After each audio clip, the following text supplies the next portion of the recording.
Hello students, कैसे हैं आप सब लोग। तो बच्चों, आज हमारी कॉन्सेप्ट सीरीज़ का 11th सेशन है, कॉन्सेप्ट नंबर 11, डे नंबर 11। और अगर आपको याद हो तो पिछले 2 सेशन में हमने सेक्शन नंबर 34 और 35 और 36 तीन सेशन में लगातार हमने 3 फ्रीक्वेंटली सेक्शन पढ़े हैं। उम्मीद करता हूँ आप लोगों ने कॉन्सेप्ट सीरीज़ के ये सेक्शन नंबर 34, 35 और 36 वाली वीडियो ज़रूर देखी होंगी, तभी आप 37 से अच्छे से कोरिलेट कर पाओगे। अदरवाइज मैं आपको इस वीडियो में भी क्लियर कर दूंगा 34, 35, 36 में क्या था। देखिए बच्चों, मैंने आपको बताया था 34 से 38 लगातार जो सीक्वेंस है हमें पढ़नी है लगातार, जिसमें जो 34 था वो बात करता था कि जब कंपनी पब्लिक ऑफर लाती है और प्रोस्पेक्टस इशू करती है और प्रोस्पेक्टस में मिसलीडिंग स्टेटमेंट और अनट्रू स्टेटमेंट हो है तो क्रिमिनल लायबिलिटी आती है 34 में। और 35 कहता है अनट्रू और मिसलीडिंग स्टेटमेंट मिसलीडिंग लायबिलिटी आती है। और 36 कहता है कि पनिशमेंट होती है अगर आप किसी को फ्रॉडलेंटली इंड्यूस करते हो इन्वेस्ट करने के लिए। तो ये हमारा कॉन्सेप्ट नंबर 10 था, कॉन्सेप्ट नंबर 9, कॉन्सेप्ट नंबर 8। तो जो बच्चे जिन्होंने नहीं देखा है वीडियो नंबर 8, वीडियो नंबर 9 और वीडियो नंबर 10 प्लीज़ देखें ज़रूर। ये 3 सेक्शन हमने पढ़े थे। आज 37 क्यों इंट्रोड्यूस करा गया, मैं इसके पीछे कारण बताता हूँ। और बड़ा प्यारा सेक्शन है, छोटा सा सेक्शन, बड़ा प्यारा सेक्शन है। और क्यों इंट्रोड्यूस करा गया, आप रीज़न सुनिए। मान लीजिए ABCD इन 4 लोगों ने ओला का स्कूटर परचेस किया। आप सब लोग को पता है ओला का स्कूटर आता है। तो इन 4 लोगों ने ओला का स्कूटर परचेस किया, और जब इन्होंने ओला से स्कूटर परचेस किया तो आपने सुना होगा ओला का स्कूटर हीट होने की वजह से उसमें आग लग जाती थी। तो मान लीजिए सबके साथ ही ऐसा हुआ कि ओला के स्कूटर में क्या हुआ, आग लग गई और स्कूटर जलकर राख में बदल गया। अब मिस्टर ए सू करना चाहता है ओला को, सेम वे में मिस्टर बी सू करना चाहता है ओला को, सेम वे मिस्टर सी ओला करना चाहता है सू करना चाहता है ओला को, और मिस्टर डी भी ओला को सू करना चाहता है। अगर मैं बोलूं कि 4 लोग क्लेम फाइल करना चाहते हैं और जिसके अगेंस्ट फाइल करना चाहते हैं वो एक ही पर्सन है, तो क्यों ना ऐसा करें, ये चारों लोग मिलकर क्या करें, एक सूट फाइल कर दें। ये भी तो ऑप्शन है कि 4 लोग मिलकर एक सूट फाइल करेंगे तो 4 अलग सेपरेट सूट कोर्ट में फाइल नहीं होंगे, कोर्ट का समय वेस्ट नहीं होगा। इन 4 लोगों के लिए अच्छा ये रहेगा कि 4 लोग का सूट एक ही पिटीशन से प्रेजेंट हो पाएगा, एक ही केस प्रेजेंट करेंगे कोर्ट में, फीस कम लगेगी इनकी। 4 अलग अलग सूट फाइल होते, 4 अलग अलग खर्च होते, अब अलग अलग खर्च ना होकर एक ही खर्च से काम हो जाएगा। तो इस सब के लिए कॉन्सेप्ट लाया गया एक्शन बाय अफेक्टेड पर्सन। जब कुछ लोग सेम एक एक्ट से अफेक्ट हुए हैं तो वो अलग अलग एक्शन लेकर मिलकर एक्शन ले सकते हैं। ये एक जनरल एग्जांपल था, कंपनी लोग एग्जांपल से पढ़ते हैं। अगर प्रोस्पेक्टस में मिस स्टेटमेंट है, अनट्रू स्टेटमेंट है, मिसलीडिंग स्टेटमेंट है, या मैटर ओमिटेड है या इंक्लूडेड है जिससे इन्वेस्टर मिसलीड हुआ है, तो इन्वेस्टर 34 सेक्शन, 35 सेक्शन, 36 सेक्शन में रेमेडी के लिए जाता है।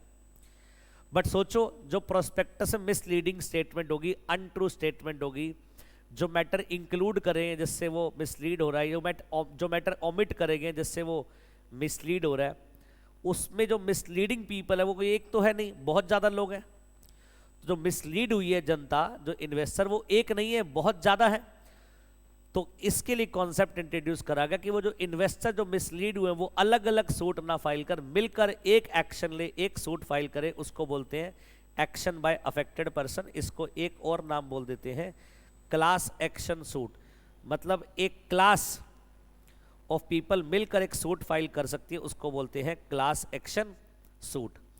अच्छा, रेमेडी के लिए तो वही सेक्शन लगेंगे, रेमेडी के लिए तो वही है, जो सूट फाइल होगा और एक्शन लिया जाएगा वो सेक्शन 34, 35, 36 में ही लिया जाएगा। By any person, group of person, association of person affected by misleading statement. तो जो लोग अफेक्ट हुए मिसलीडिंग स्टेटमेंट से, या उस प्रोस्पेक्टस में जो मैटर इंक्लूड करा गया जो मिसलीडिंग है, या जो मैटर ओमिट करा गया, लेफ्ट आउट छोड़ा गया, उससे आप मिसलीड हो रहे हो, तो रेमेडी आपको 34, 35, 36 में मिलेगी। बट आप मिलकर जब एक्शन लोगे, सूट फाइल करोगे, एक्शन जब आप अफेक्टेड पर्सन मिलकर लेंगे बेटा, वो लेंगे सेक्शन नंबर 37 में। इसलिए सेक्शन का नाम पड़ गया class action by affected person, जिसको हमने एक नाम दिया क्लास एक्शन सूट। अब इसमें होगा क्या, जब सूट फाइल होगा तो सबको कोर्ट में प्रेजेंट होने की नीड नहीं है, सारे इन्वेस्टर को। सबके बिहाफ पर एक पटिशनर जो सबके बिहाफ पर ऑथराइज होगा वो जाकर अपीयर करेगा हियरिंग में। सारे इन्वेस्टर को बेटा उस केस में अपीयर होने की नीड नहीं है, सबके बिहाफ पर जो ऑथराइज होगा वो केस को रिप्रेजेंट करेगा, सेक्शन नंबर 37। और इसकी नीड सेक्शन की तब पड़ी जैसे सत्यम जैसा केस हुआ था, जैसे जहां पर बहुत सारे लोग के साथ एक साथ फ्रॉड हुआ है, तो बेटा वो फिर अलग अलग क्या करें, अलग अलग सूट फाइल करेंगे कंपनी के अगेंस्ट। सोचो किसी इन्वेस्टर के 1000 रुपये का नुकसान हुआ है और अगर वो सूट फाइल करना चाहे उस 1000 के लिए, तो जो सूट फाइल करने की कॉस्ट है वही 1000 से ज़्यादा आ जाएगी।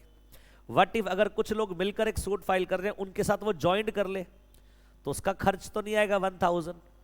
तो ये उन लोगों के लिए बेनिफिशियरी जो माइन्यूट शेयर होल्डिंग होल्ड करते हैं, जिनका जो इंटरेस्ट है कंपनी में बहुत थोड़ा सा है, बहुत जरा सा है, वो अलग इस बर्डन को ना बियर करके लिटिगेशन का एक एक्शन सूट जो फाइल हो रहा है, उस एक्शन सूट में वो भी ऐड हो सकते हैं, वो भी ज्वाइंट हो सकते हैं।